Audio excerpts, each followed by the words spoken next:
stop being selfish and keeping it all for ourselves. We have a cage match here on SANDCAST. We have Bourne and Chaim Schalk, country quota rivalries. We're here to break bread and to make nice. And Chaim, welcome back to the U.S. Hey, thanks, man. It's I guess we just got back a couple of days ago, a little jet lag, but happy to be here. Happy to be on the SANDCAST again. I think this is round 3. Round 3. Me. Wow. Let's go. That's rare. Yeah. Yeah. I think you and I think Trevor's our leader, but it's kind of it's not really fair because Trevor has the in with try. Yeah, he just happens to be at my house sometimes. Right. So he just kind of shows up once in a while in the background. Yeah. Just like, oh, Trevor's on again. Okay. Yeah. But I think last time we had you on, you just got out of FIVB jail. Oh. But you hadn't yet competed. Yeah. And I know you'd played a couple Norsecas, in the Dominican and Jamaica. Right. But now you're back in the FIVB again. How was it just getting back traveling? Yeah. I guess that was a little more than a year ago, but it was cool. It was cool to get back traveling and back on the world tour, see a bunch of familiar faces, talk to some buddies, and I hung out with Ben for a while, got to catch up with him, and just a lot of familiar faces and great people, and the whole tour is awesome, which is really cool. It was definitely a little tougher than I remember, like traveling, just because you're not used to doing. I mean, for everyone probably, because it's been a year since anybody's traveled, but doing those like 14-hour flights all the way to Istanbul was like, I mean, you just took the trip too. It was nasty. Wait, so you laid over in Turkey? Yeah. Okay. Yeah, we had a pretty long layover on the way there, and then it was like a 24-hour day or something. Oh man. Which it wasn't too bad. It was just I think when you like are used to playing on the world tour and you're playing every year and your body's ready for it, you can kind of get going right away and no problem. And this time I was like a little lethargic to get started, but no big deal. I mean, we were there for 3 days early before because of the COVID protocol and everything. So but it was cool. It was fun to be back. Obviously didn't perform as well as we wanted to, but it's there's a lot of good teams out there, and I know for sure it's going to be a grind just with no points and working my way up the system. And, just it's all about committing to it, and I know that Theo and I have a good thing going on, and just just got to build and keep building, and you're going to take some hits, and you're going to also get some good wins, and then break out at some point too. So it's all a good process. I'm excited. Yeah. And I think one of the biggest things, and I can kind of speak to this too, is that we haven't competed in so long. Like you guys had the Champions Cup, but I feel like it's so different when you're driving 25 minutes to Long Beach versus when you're going 14-hour flight, and for you a single elimination qualifier halfway around the world. And that's what, like Sarah and Kelly, I was talking to them, and they were like, it's a whole new game. Like trying to control your heart rate again. Like competing is a whole different animal. Yep.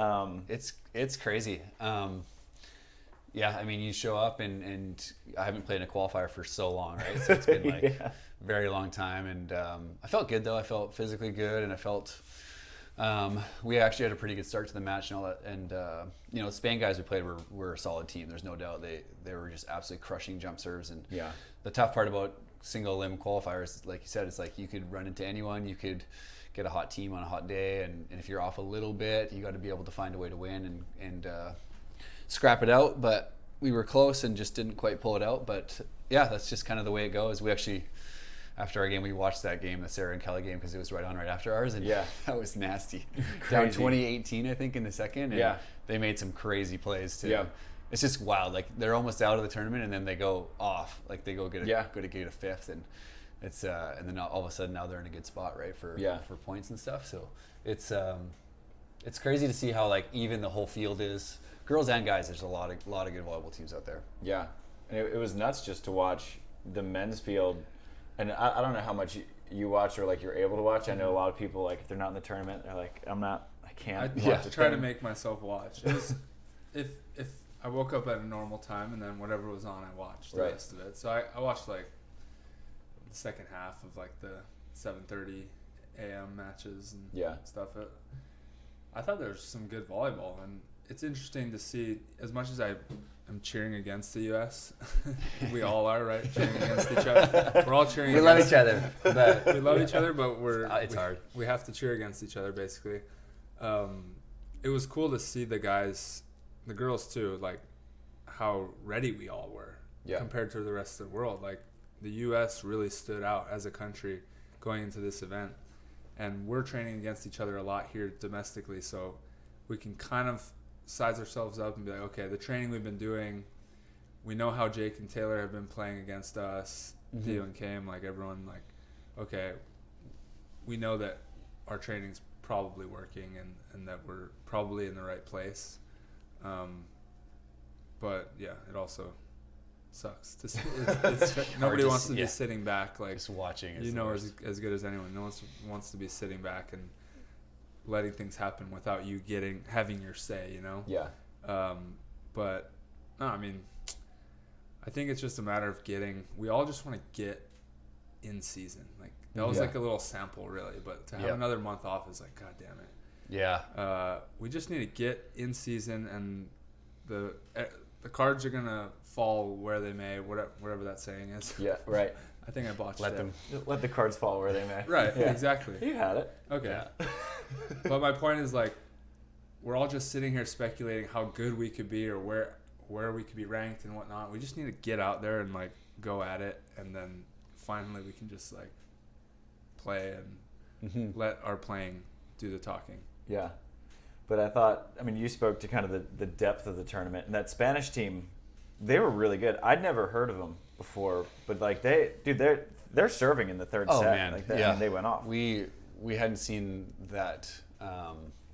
Tri served us really tough in the country quota as well, but this guy was ripping jump serves, and I think he had 6 or 7 aces in the match, and just that's the difference right there. Like we didn't serve great, and they served amazing, and there was like 2 back-to-back late in the third set that kind of killed us. But it just goes to show, like, these guys were like a mini Herrera, but you can tell they just train with them all the time. They're very similar. They both have heavy arms, and we didn't know much about them either going in. We're like, oh well, it's a Spanish 2 team or whatever, but they're legit, and there's a lot of other good teams, and especially when you come back a year and a half without having much of a world tour. There's one tournament, right? It was interesting to me to see, like, who has improved in this period and who's been working super hard, and it was cool to see the U.S. teams do really well in that sense, just because we've had a little bit of stuff to play, and we've all been training pretty hard here. So I think a lot of teams are ready to go, and then like Tri said, at this point it's just about, like, we're all in. We just want to start playing and letting that happen. Thankfully, there's going to be more tournaments, which is kind of like the whole Mexico thing is going to be interesting to see too, because it's going to be like a full opportunity for all of these teams to, like, get a few chances in a row to figure it out, and it's not like, oh, one tournament here and then 6 months later we'll have another tournament. Exactly. It's like, that'll be huge for you guys, obviously, because you're going to have opportunities to play. And for the people who haven't seen the FIVB schedule, it's April 16th is the beginning of a 3-week bubble in Cancun, Mexico. So 3 events, 3 weekends or 3 weeks in a row, and they're all Olympic qualifying events. And then we have 2 more scheduled within Olympic qualification, which is in Sochi, and then I think there's 3. Czech Sochi, Republic, Ostrava, and Itapema. Was it I believe. I don't think that's confirmed. Okay. I didn't see that. No, one. that was outside of the Olympics. Is that okay? I believe that was June 30th. Okay. So it would be outside of the Olympic qualification. But either way, we have 5 confirmed. Brazil's kind of been pushed around all over the place. I haven't seen a Brazil on the list the calendar that they put online or whatever, but it shows. So the last one it says is the, I think, Strava before the cutoff. Yeah. Okay. But we have 5 events scheduled, so that's like something to look forward to and get excited about for us. It's not that much considering that it's a fairly significant amount of time there, but Cancun specifically is like, it's going to decide it for a lot of countries that are still trying to figure out Olympic qualification. It could decide it for the U.S. Someone could go on a 2-tournament streak and just pull away to a point where no one can catch them. Yeah. Mm-hmm. So it's going to be gnarly. Like Cancun, you're going to want to be tuning into Cancun for sure. Yeah. And our women's race was already tight. Oh, the women's is so gnarly. And then Kelly and Emily. Yeah, are they close now? They're closer. They picked up like a 580 point finish, or 560, which is, and they were dropping like 160 or something, like something real low. Really? So they had a huge jump because their finishes are pretty top heavy. Right. Like they have that silver in Warsaw, now they have the fourth here, and they had a couple other, and they're dropping like some pretty bad ones. Whoa. And then Sarah Sponsel and Kelly Clay is similar thing. They're kind of top heavy, but Brooke and Carrie have like just a long list of fifths. Right. So they can only get better if they medal. Interesting. So Brooke and Carrie, like they have to show up big time to improve their points, whereas the other two can get like decent finishes but not great and still jump up. So the women's race is just getting tighter and tighter. Yeah. And it was already tight. And then there's April and Alex. I mean, they're miles Right. ahead. They're out of reach, from what I understand. Yeah. Like, statistically, other teams could win every event and not even catch them. Yeah. That's So they're pretty insane. they're just cruising. Especially because they did super well at like the 5 stars, right? When they, Yeah. like, that's the thing you don't really realize, or people probably don't really realize too, is that like everything is a 4-star this year, which is way less points than what it was last year for 5-star worlds and stuff like that.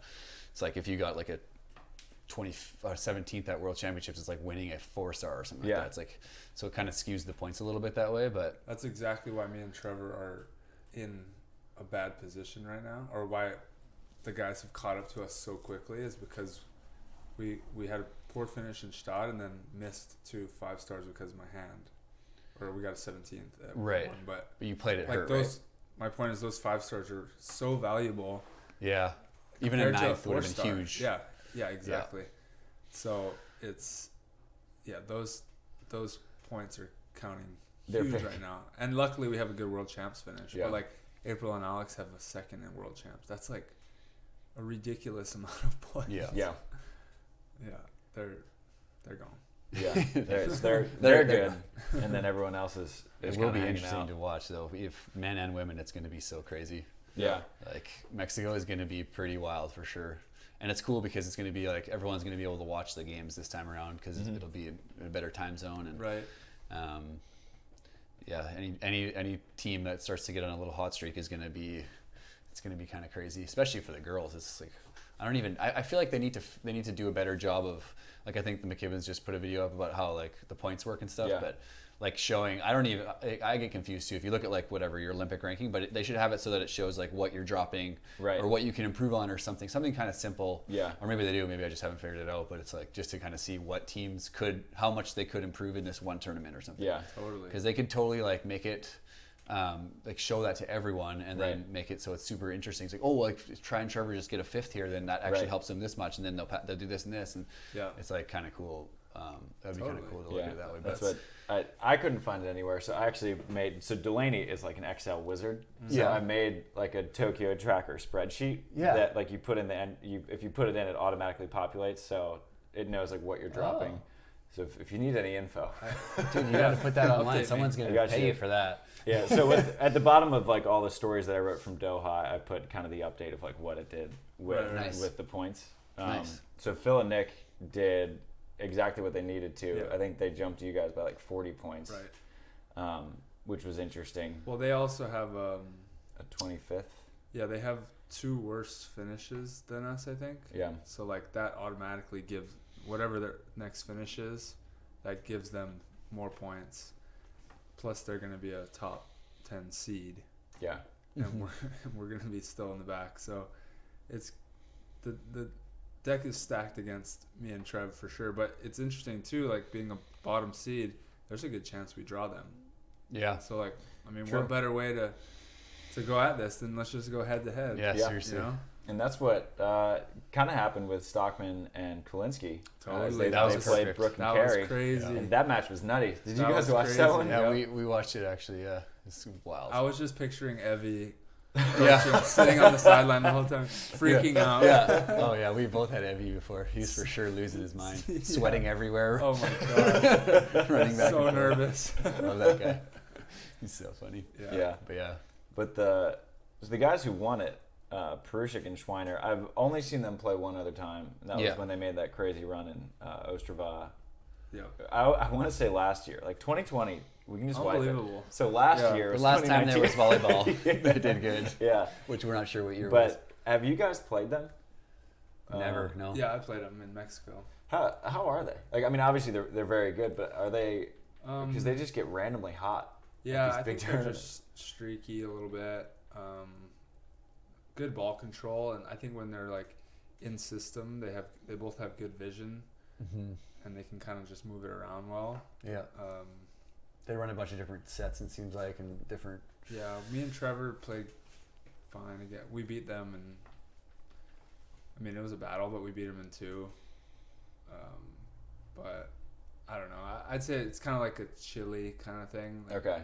Where they're so talented they could win a tournament, Right. but also get a 25th, which is the case for a lot of. I'd say they're like a middle of the main draw. Like they've earned that. Probably moving up now because of that win, but like that's where their talent level is at consistently. Yeah.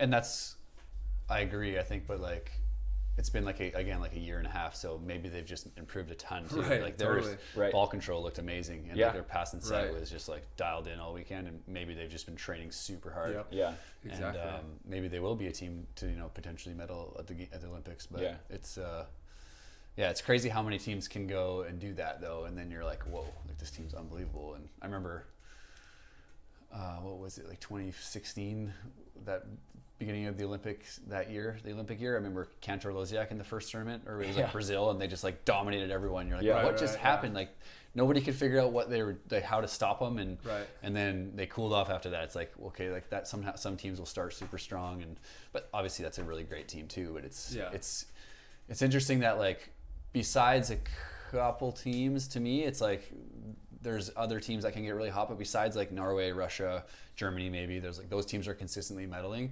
Everyone else is kind of like a crapshoot to me. It's like one team can get a 25th, the next weekend they're winning and getting a 3rd or whatever. Yeah.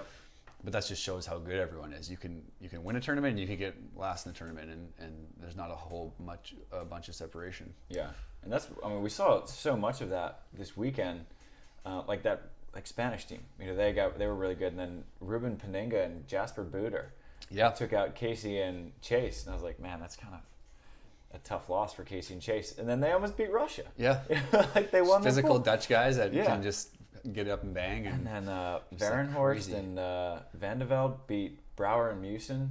And the Swedish guys played Evandro and Guto as close as anyone until the finals. Yeah, and just like all these teams, it's like.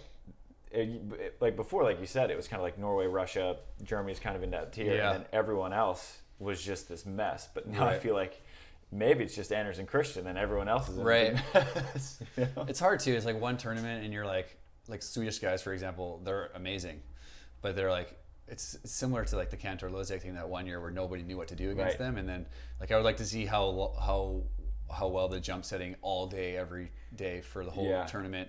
Like once blockers and once teams like video actually take a bunch of video on them and try to figure them out a little bit, it might be a little bit different, but it's pretty cool that they're doing that. It's interesting. Are they doing it like they literally jumps at almost every single ball. Play. Oh boy! Like, and it's like he goes up and pretends, and then he does like a side set every time. Like, but they're like 19, so they can do that. Sets. Yeah. Oh. So it's like, is this the winning? Is this what you need to do to win now, or is this like a gimmick that works at times? And maybe teams figure, because they also, I watch them a little bit, and sometimes they'll like be really good and then they'll like lose really bad. Like they'll kind of be really up and down. Already you could kind of tell that, but they obviously had like a career best result, and they're really good young players. But I don't know. It's just kind of interesting to see like what different strategies, different ways of playing, and there's a lot of different styles out there. There's the up and down guys, and then there's the super different offense that people are running, and the game's just evolving all the time, it seems like. Yeah.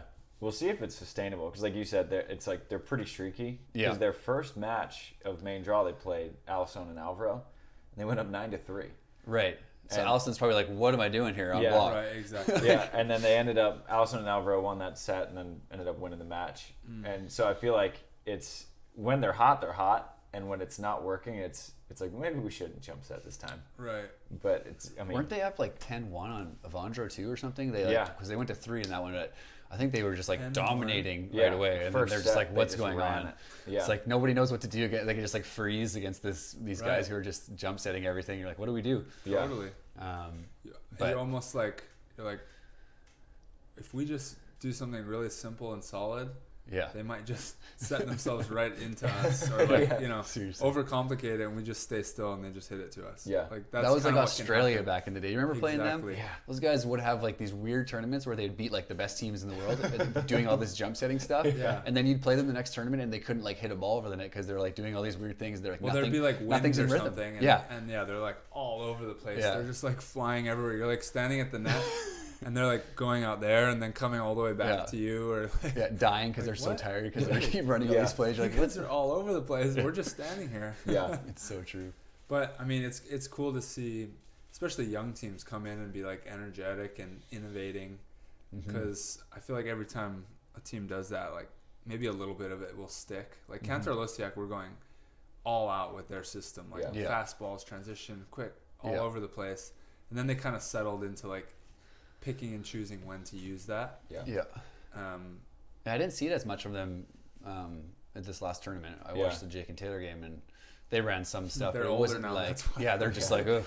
They've both do some of it still, for sure. For the last 2 years, and that sand is tough to run. Crazy dude, that sand was nasty. Deep. Oh, that's right. So it wasn't such deep sand. Katara Beach. It wasn't at the beach, huh? It was at the facility. Yeah, that sand is nice.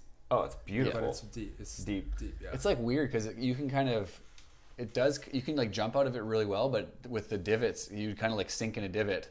Instead, like sometimes you would jump and be like, "Wow, I'm flying this time," and then other times you'd be like, "Oh, I kind of sunk as I was approaching there," because the sand would just like the divots would just stay. Yeah, it's like really fine. It like kind of goes out. Oh, interesting. I played there like 4 years ago. Right.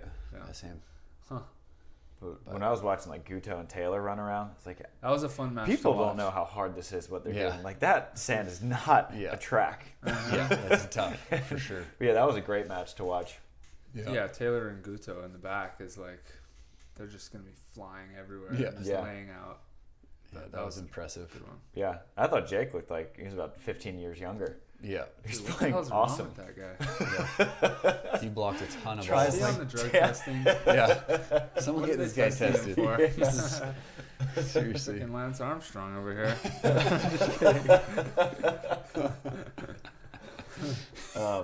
Well, you brought up the McKibben video.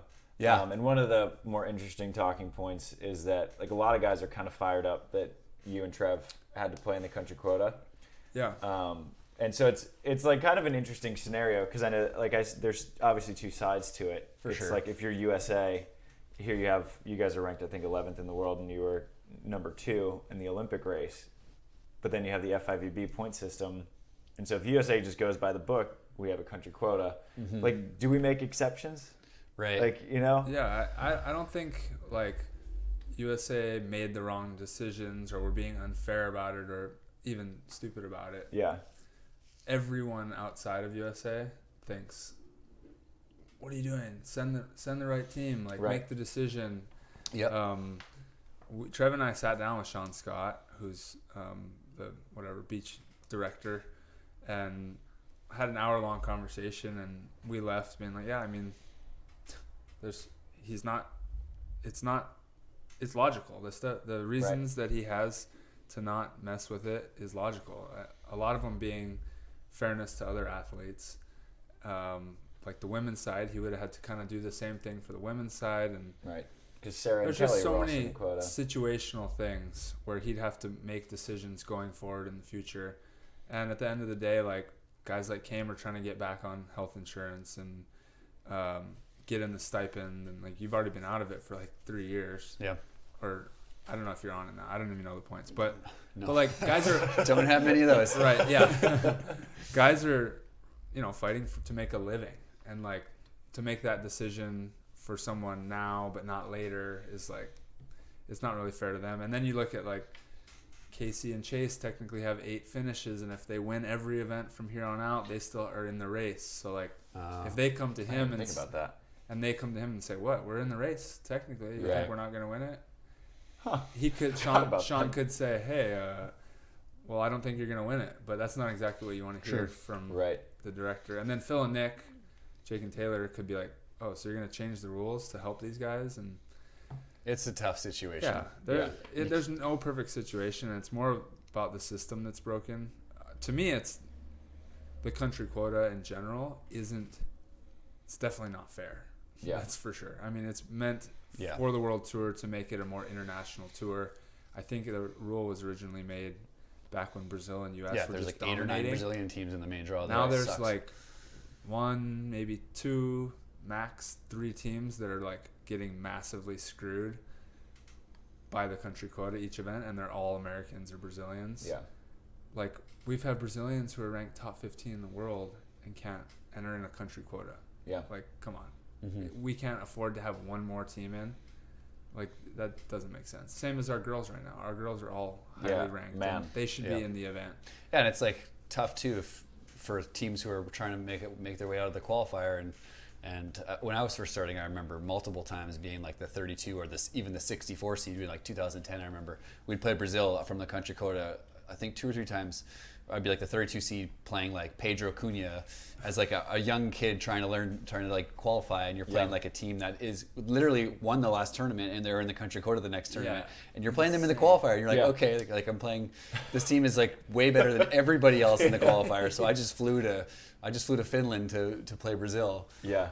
It's tough. It's the system for the World Tour is tough for sure. Like to try to break through, and especially before where there was no continental tours and stuff, we would literally just show up with no points, and you'd be like, this is the only way to do it, is to like somehow beat these top teams, and then you run into the teams that are like Brazil, US are 1 and 2 in the qualifier always, but they're always qualifying at that point at least. But it is a crazy system for sure. Yeah, and that's what I mean. I think that at the end of the day, I think that people were arguing over a symptom of a larger problem, which I think the best 4 out of 6 finishes is not a good system. No. And because you're getting de-incentivized to play events at some point. Yep. You know, like, for example, like Theo was hanging on to a 5th in Itapema before Doha. So, like, points-wise, like, was taking a risk to go play in the qualifier. And, like, I remember Billy and Stafford lost their 9th world champs finish to play in Doha last year. Right. And it's like, yeah, you want to play. Yeah. I would love a system where it's just as many finishes as you want, your total points in a 365-day period, and you just, after a year goes, you drop that finish, and you can add new ones. I think just play as many events as you want. I think that's a good call, because also, like, you shouldn't be seeded based on your current streak. Like, if I won the first 4 events of the year, and now we're further into season, and I had a little bad streak, and I'm the 20 seed now, like, I should still be seeded based on the 4 events that I want. Like, those should count for something. Call it the Grimalt rule. Right, yeah, exactly. I mean, me and Trevor, big time. Like, 'cause we were doing great, and then the 5 stars, and, we had a little landslide there. And, I mean, a week and a half before the country quota, we realized that we're in the country quota, and then we're like a 32 seed. But the whole time I was thinking I'm the top 15 seed in the world. Yeah. I'm like, oh, crap. Which is my fault for not being a points guy, but I agree. You shouldn't be judged on your current streak of. Yeah, and like even I think you guys would have been in the main draw, but if they had a lot of teams were still holding on, like because they did decide not to play events, they were holding on to their worlds, or whatever. And like we talked about at the beginning, worlds was like triple points or whatever. So there's teams with like 17th at worlds that had way more points than you guys, even though they didn't have any other results that were that good. There were some teams in the main draw for sure that, like you stop playing for those 4-star, because why would you play if you're not like gonna for sure make or like have a chance to make the top 16 or whatever for the Olympics? Then you can kind of hold your points and play the gaming system a little bit, and that is hopefully they do change that with this new FIVB systems that they're going to try to go with next year or whatever. Yeah. But it is messed up right now. Like nobody knows what's going on, and people play some events, they don't play others events. Some events you're getting tons of points. Some events you're like, what just happened here? Like, I'm confused and I'm a player. So Luckily, McKibbins are making videos to explain our sport to us. Figure out how we do this stuff. Yeah, I just think like the simplest system is the best system. I just think a system that would incentivize players to play as many events as they can and have the best field possible. So maybe not take the country quota out entirely, but maybe make it 5 teams now. I like the tier system that they've come up with. It's a 3-level tier system, I believe, that they're proposing for next year, or they're going to use. Because I think the top players should have a top tour, and they just play in the top events. Mm-hmm. There shouldn't be this like incentivizing us to go play in these lower level events. Like, top players should play in the top events. The medium level players should play in the medium ones. The the developmental teams who are trying to get to that next level should play in the lower ones. Yeah. But they're creating a point system where they're basically making us, you can get a few Olympic points over here if you don't play in this. Like, well, it's really stupid for me. I won't make money, and it's not great for, my life. But I guess I'll do it just to get a few points. Right.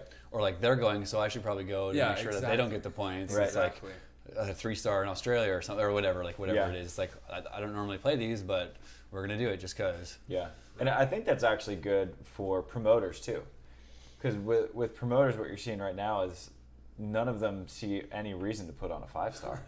Right? They're like, well, if we put on a 4-star, it's going to cost $400,000 less money, and we're still getting the best players in the world. Like, there's no 5-star this weekend, right? So if I put on a 4, they'll still show up. Then we're still going to get everyone. Okay, great. Sure. So I think that's actually a great move to do that tier system. Kind of like the way you're describing it, it sounds like the Premier League with soccer, where you have your best, and then the bottom, I don't know exactly how it works, but the bottom 4 teams will then go down to level 2. The top 4 teams of level 2 are then promoted to the Premier League. I don't know if it's like which that would be kind of specifically. Cool. Like it's not like it's not the whole year. Yeah, it's not for the whole year. I think what I heard, which I'm not sure if this was like a while back when they were talking about it, and then we had COVID, so it was basically like, and again, I'm not sure. There would be like, let's say the 3 tiers. So the top tier would play 1 week, and then let's say the week before that, the middle tier would play.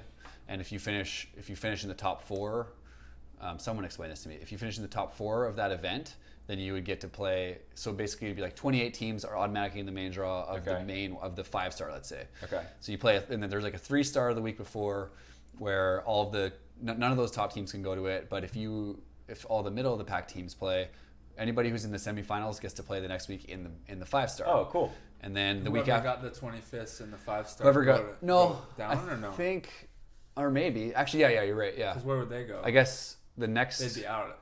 Yeah. So then you'd play that tournament, and then there would be some shuffling around if teams got last place. Maybe there's 4 teams that kind of get bumped out based on. I think it might be based on Points, something like your last 4 out of your last 5, like out of the last 4 tournaments. Okay. So if you get into the big one and you get a couple results or a couple wins, maybe you'll get to stay in, or maybe you have to keep doing that for a bit.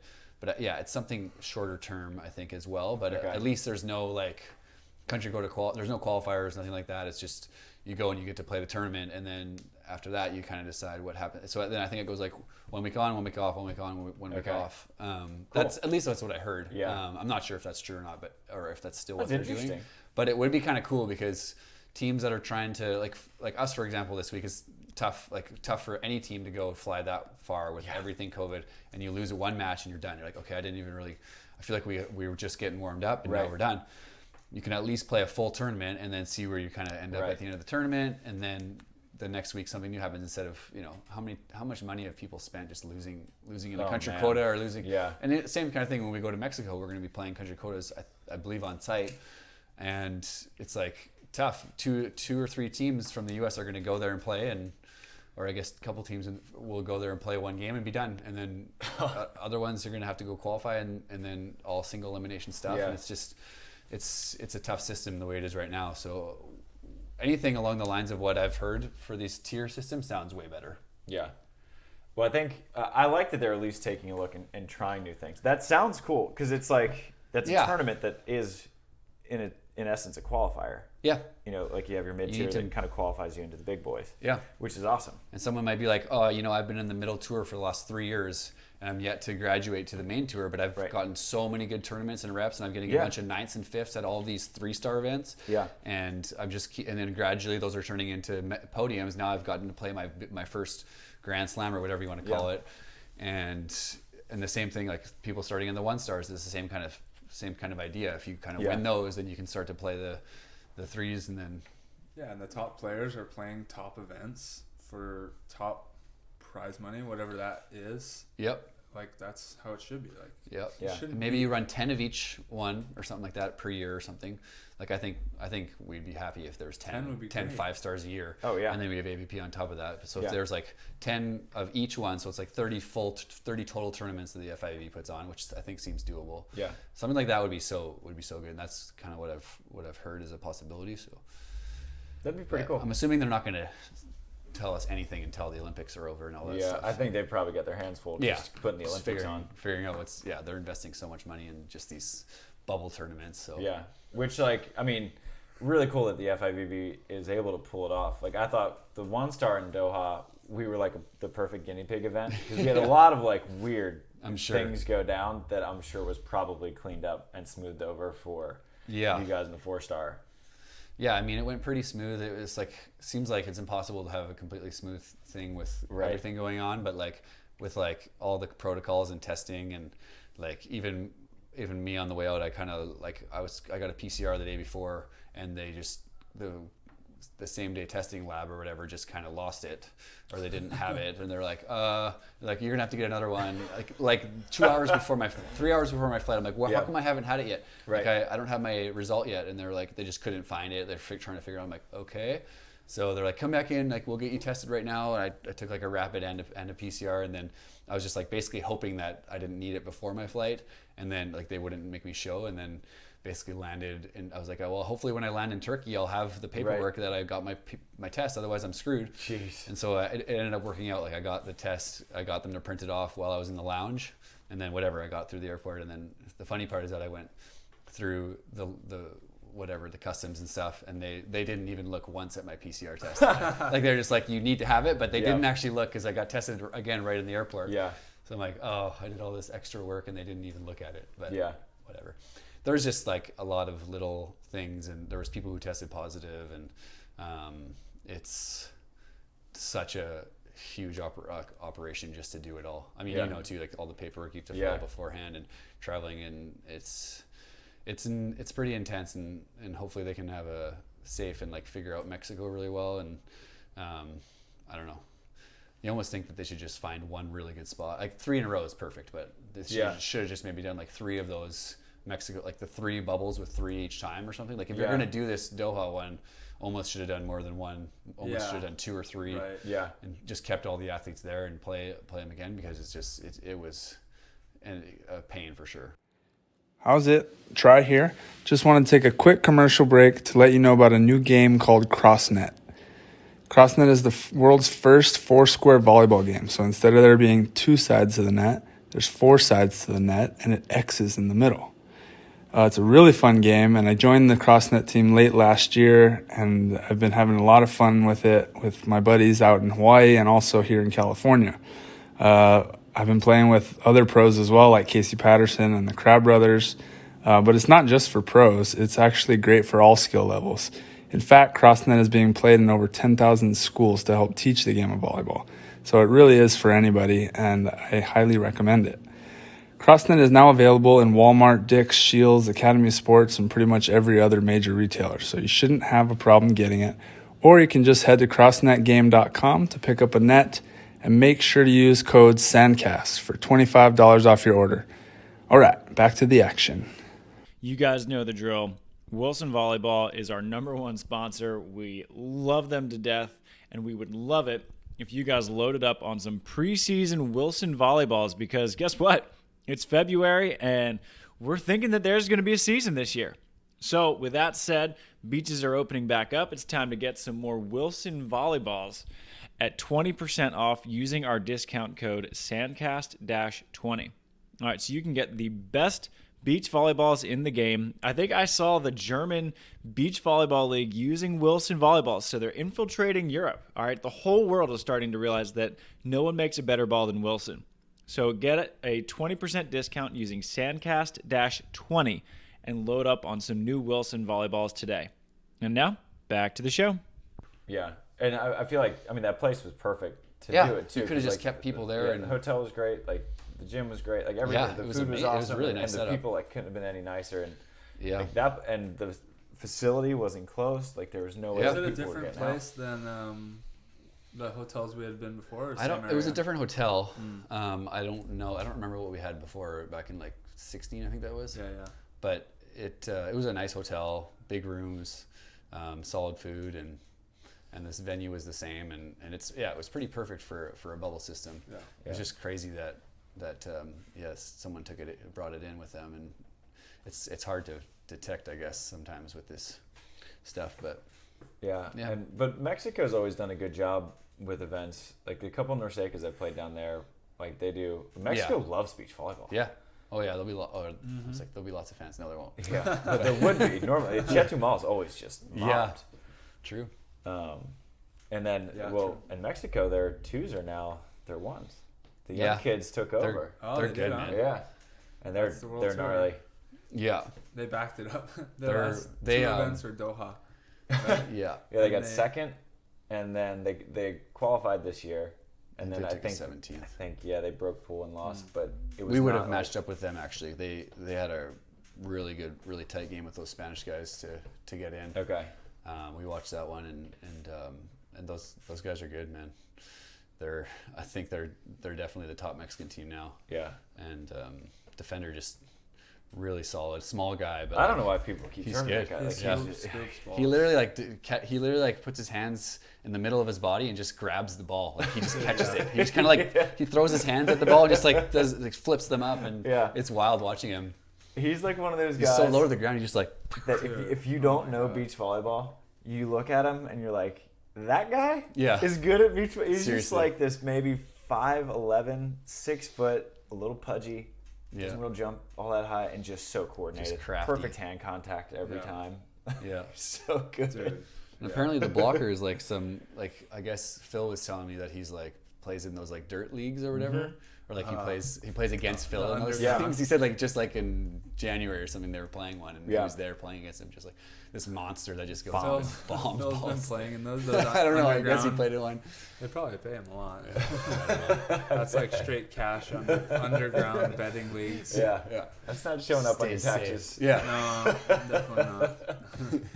And you gotta pay Phil a decent amount to show up. Yeah, he's not doing stuff. He's not doing stuff for free. No. I've been to one of those before, and it was pretty sketchy, actually. Yeah, I bet. Didn't feel fully safe. Yeah, I've seen videos, but I think I'll probably stay away. Yeah.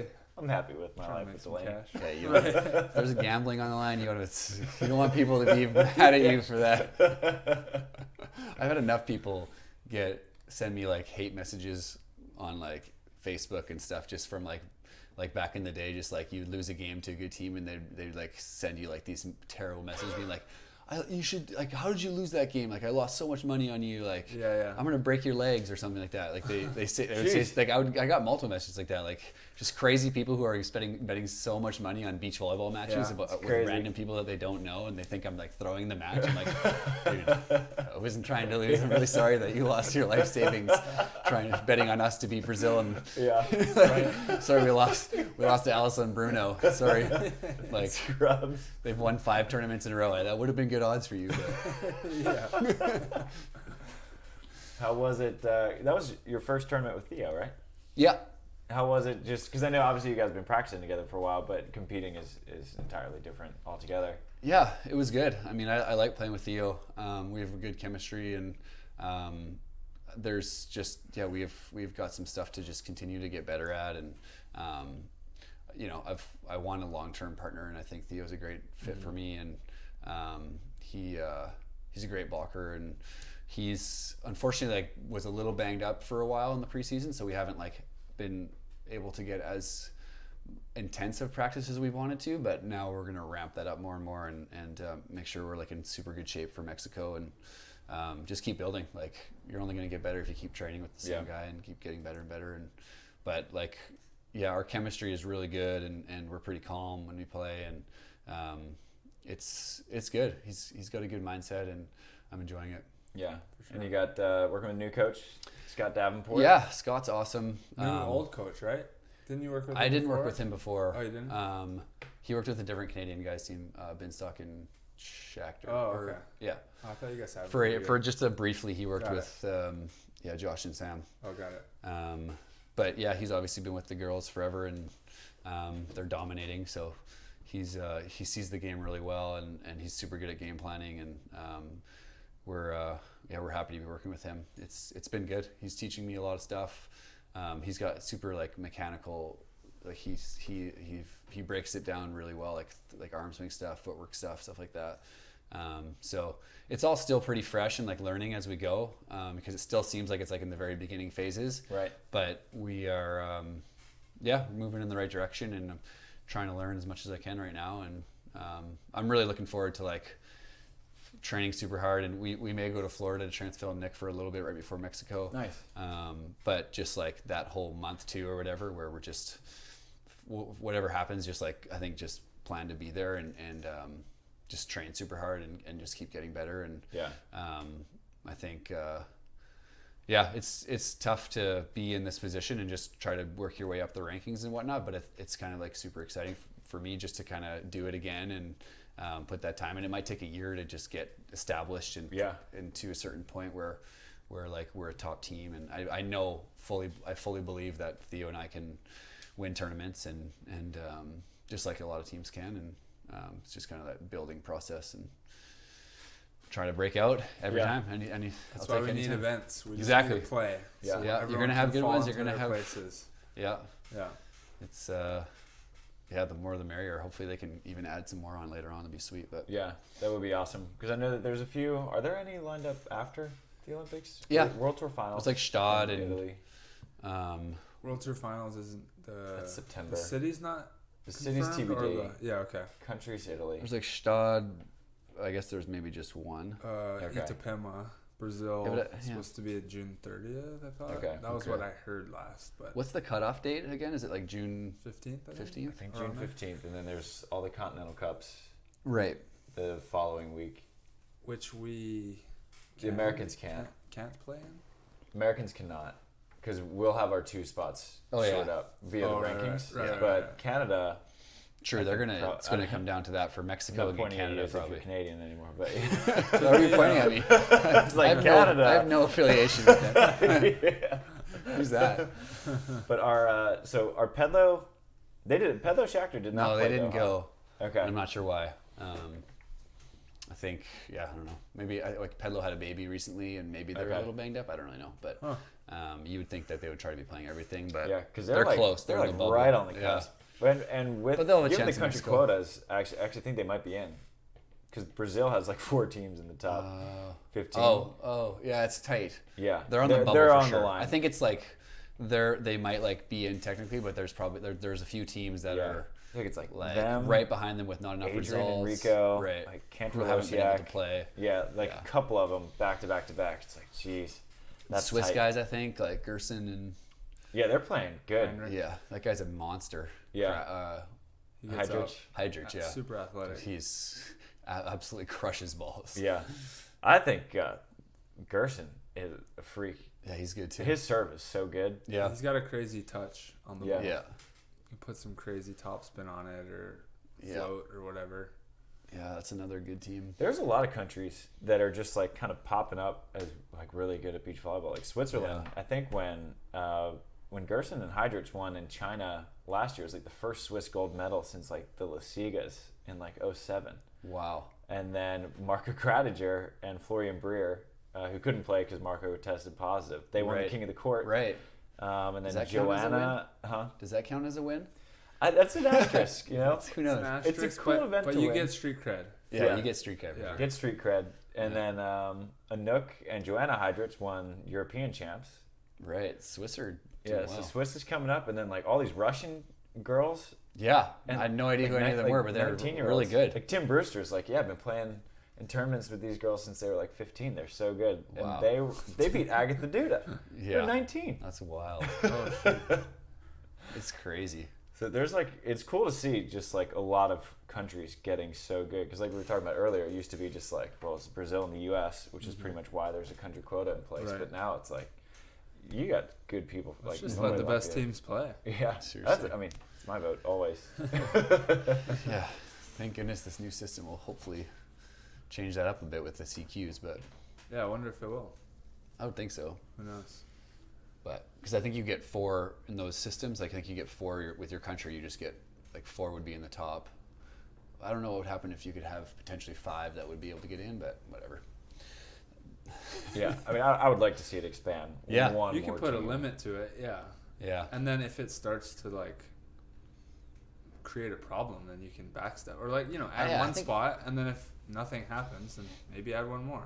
Yeah. Right. I think at this point, with how many good I don't know if there's any such thing as a country quota in like a tennis tournament or anything like that, right? Like where there's like one, like there's like sometimes there's like 8 U.S. teams, but there's usually like 64 whatever teams. I heard in I guess BMX, international BMX, or that's an Olympic sport, that the top two countries collectively in points get an extra spot for their country. So like if Brazil and the US have the highest ranked teams, then they each get one extra spot for a team. That makes sense to me. I like that. Interesting. Let's go. Actually, what I'm really interested to do, and I'm going to bring this up, I want to, is have the IBVPA, International Beach Volleyball Players Association, just poll the players and see what they think. Like, do all the other players around the world, because we're kind of biased being Americans, do they think that the third or fourth team for a certain country shouldn't be in the main draw because of their play for the wrong country? Right. And I'd honestly be a little surprised if they voted. The only reason why they would say against it is because they want to because it might hurt their chance of being in the main draw if they're like on the bubble or something. Right, but that means it's a pretty selfish. Yeah, that means you're scared and you don't think that you can beat these teams. Play the best. Like, it just doesn't. Yeah, it totally makes sense. I get it why they brought it in back in the day, like we talked about, like because there's so many good Brazilian and U.S. teams. But now the world has good teams everywhere. Yeah. Every country seems like there's really good teams, so it's like the perfect time to just open it up and let the best teams play. Yeah. There's almost no tournaments where like Brazil is getting two out of the 3 medals on the podium or something, or like U.S. is like cleaning the podium. Like that never ever happens anymore. So it's at this point just let the kids play. Yeah, I think it'd be kind of a win for everyone because if you're a promoter, well, now you're putting on a way better product because you're going to have Andre and George in a tournament instead of say like the Gambian guys that played in the One Star. They got in because country quota, right? And so they could have an African team in there, and so you could have a Brazilian team or this team that like it's cool to say that you have a team from Gambia playing, but it'd be better if you had they have wild cards to give out for teams like that too. Right. So that's the whole reason why they have wild cards. So those wild cards should be like first reserved for a team that is getting pushed out to the country quota. Yeah, currently but that would just be like, why would we have the country quota rule in the first place? Yeah, but that's what I'm saying. Use the wild cards for teams for a team from Africa that's trying to play on the World Tour. Right. Use that once if there was no country quota and stuff like that. Like we're trying to get this country to play, so we're going to give them a shot. Okay, right. It's not taking away it's going to take away the person in the last spot's place potentially, but it's not taking away like a top 15 team spot. Right. Yeah. That's why I wanted to have you on. We wanted to help solve. I'm not solving much, but I think I totally agree with that whole setup and system, and it does suck really bad that you guys. I mean, even with the way it went down, like if a country quota would have been on site, it would have been you guys would have been in because of the way. So if they do that I heard that they're going to do that for Mexico or whatever. That's what Sean said. I believe that's what. Do it on site. Just do it on site, and then if teams pull out of the main draw, then you guys would slide in anyways if you are on the bubble or whatever. Okay. Yeah. And then it gives you a better chance because most teams aren't going to pull out till a few days before the tournament when they're trying to go, or maybe because there will be teams that pull out of Mexico too. With everything going on. Yeah. Almost every tournament their teams do, but it's not fair to necessarily to make a top team do that when it's not good for anyone. No. I mean, like. You have a team that's in the main draw who doesn't get to play in the main draw, right? Or in the tournament. Just because the system's broken. So let's tweak the system a little bit to make it so that doesn't happen again. Yeah. And there's no perfect system, but I think that would be. There's definitely we'd be going in the right direction. And no one did anything wrong here either. It wasn't like someone screwed us over. It's just like the perfect pieces fell into the wrong place, and it was like. Well, that sucks. Yeah.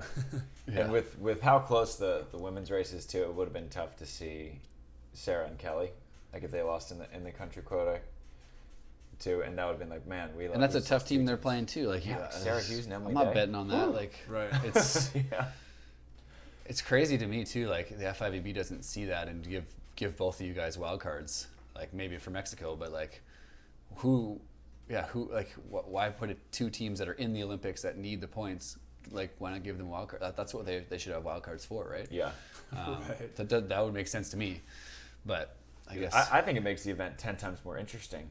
Like when you get a Stockman Larson versus Carey and Brooke, it's like these are huge Olympic implications. That's what people want to see. They want to see these 4 teams battling for 2 spots. Yeah, I mean, talking about like one of the most interesting matches of the tournament, it was for a 9th. You Yeah, know? it's true. That's only because there was Olympic implications on the line. So I think it's just better. The FIVB is better served to have as many tight Olympic matches as you can. Mm-hmm. I think kind of everyone wins in that scenario. Right. Someone had to be the guinea pig. Yeah. I needed another setback, so just one more. Trying to make the storyline better. Yeah. So we have a month? What's today? The 13th? Yeah, just a little over a month till Mexico. We've got about a month till Mexico. You said country quotas probably on site? Probably. That's what Trevor told me actually. So I don't know. Sean said that that's what he'd like to do because the FIVB and the bubble system, it's kind of going to depend on that. That's what I thought. It would be unlikely that it would be on site because they're just trying to limit bodies. Right. And then if you're the country quota team, what do you do? Do you stay? Is it because like if you're in the country quota, you're going to be in it the next week. Yeah. And then you're going to be in it the next week. So like, do you just I mean, hang to me, it's an extra 4 bodies for the men and the women, probably like 2 teams that wouldn't get in, right? Or maybe 3, 2. Yeah. 2 teams that wouldn't get in potentially. So it's like adding 4 extra bodies from hundreds of people is not going to be the end of the world because there's only country quota for US, it seems like right now. Right. And Brazil. Maybe Brazil. Maybe maybe they did it at home for I didn't even know what happened for the last tournament, but because what do you do for the second tournament then? If do you just do one country quota and then whoever wins that goes to all 3? Because that would be the most intense country quota ever. But like, how do you know that? Because like Try and Trevor could be in the main draw for the first one and maybe in the country quota for the second one if one team decides to sign up for the like maybe Mole comes back for the second one because he was hurt or whatever. And then it pushes them out by 1. Like, how do you do? The system's impossible. I get why Chaim Schalk has a headache over all this stuff. It doesn't make you can't. People who are mad at him, that doesn't make sense. Right. Yeah. I think he's like doing his job, and it's like, well, the rules say this. Like, what am I supposed to do? And like Try said, he was kind of like, like my hands are tied. Like, what am I supposed to do? So you kind of the best way to do it would be to just do it on site and let the FIVB handle it. For that case, I think, but. And seeding is usually decided based on 21 days out, right? Wait, what's the... For main draw is 21 days out. Yeah. Right. For the so list. if we have 3 weekends in a row, it'll be the same list for all of them. Right. Your points won't change. It'll be the whole main draw will be the same for all of them. Yeah. Yeah. It's right? Like, does that make sense? Which I find that to be weird, but it also makes sense because you guys have to go back to back to back a lot. So if you're in Brazil and you're then in the Czech Republic the weekend after, like you kind of got to know before you take that flight whether you're in the qualifier or main draw. So it does make sense. It doesn't make sense in this situation. Right. That's why I give so much credit to the FIVB for having this many events and like making it happen. Because being there, you were in Doha too. Like they have to do so many things to make this happen. Well, they put up millions of dollars. Yeah, just to make my it hats happen, off to them for sure. And I think they're doing an awesome thing, just for going through the headache that they technically didn't have to do. Right. They could have just waited it out to the Olympics. So they good on them. The Doha one didn't count. Just back it up. Yeah. Well, you got 5 events to get it back. Yeah, you got. Go. And it's You're just a 40-point difference. So and it's not like opportunity for sure. We've talked a lot about Phil and Nick dropping finishes, but you and Trev have a couple that you can drop no problem. Right. Yeah. It's kind of how it should be. Head to head, best team goes. Yeah. Mm-hmm. It's weird that it's been such a on and off thing.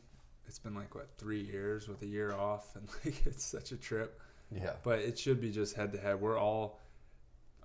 We're basically tied with Phil and Nick right now. Jake and Taylor have a nice little lead, but definitely within reach, I think. So it's great entertainment for our fans. It is. Yeah, I think that was one of the coolest things about having an international event with intense Olympic stakes on the line, with nothing conflicting with it. That's all anyone talked about here. Yeah. Like you go to the beach and like you got like random like volleyballers on the court next to you, like talking about like Evandro and Guto. It's like this doesn't happen. And it was cool because like just looking at the live stream numbers, like they were getting like 100,000 views, like for the qualifier. Wow. Which is unreal. So Right. I mean, good on the FIVB. Like they're cleaning up right now. Like they're just filling a space that was in high demand. So they're getting rewarded for it, which is cool. It'll be interesting for Mexico, like just to kind of everyone like just to follow that. It'll be like a crazy sporting event, just because they're all in the same spot, all the same athletes, all the same kind of like main draw. Yeah. But like everyone's going to be battling for basically like that's going to set the Olympics up pretty much, those three tournaments. Yeah, exactly. And the amount of teams are going to run into each other and it rarely comes down to the last two events. Like Right. a lot can happen in these three. Yeah. for sure. And then the last two is like, okay. Yeah, it might be like we need to win this tournament or this something. team's got to win it or get a top Yeah. two, and the other one has to like get a 17th. Or something. Yeah. Yeah. Yeah. There's going to have to be a 30 for 30 on this Cancun bubble. It's gonna be interesting too. Like, what's it gonna? Is it gonna be like super windy? Is it gonna be like maybe one team play like you know how like conditions? Some teams play awesome, amazing in the wind or hard sand. Like, what if it's like just perfect for one team and they just like dominate? Like, because that happens sometimes where someone feels super comfortable at an event. Yeah. With their surrounding, like Mexican teams could all of a sudden just go off too. Yeah. Like, although I think they're out of the race, but it's just kind of interesting to see like 3 in a row, same spot. Everyone's kind of got the same goal and. Yeah. It's just going to be a battle. If you're gonna be somewhere for 4 weeks in a row, might as well be in Cancun. Might as well be in Cancun. All inclusive. Yeah. Yeah, I'm gonna have to send you with this stuff. It's Perfect. you'll need something. To I'll keep have you busy plenty with. of downtime for sure. That was funny being in the bubble because like you usually have a lot of downtime on the road, but man, there was a lot of downtime. I bet. Doha. Yeah. Me and Adam played a lot of chess. Nice. Yeah.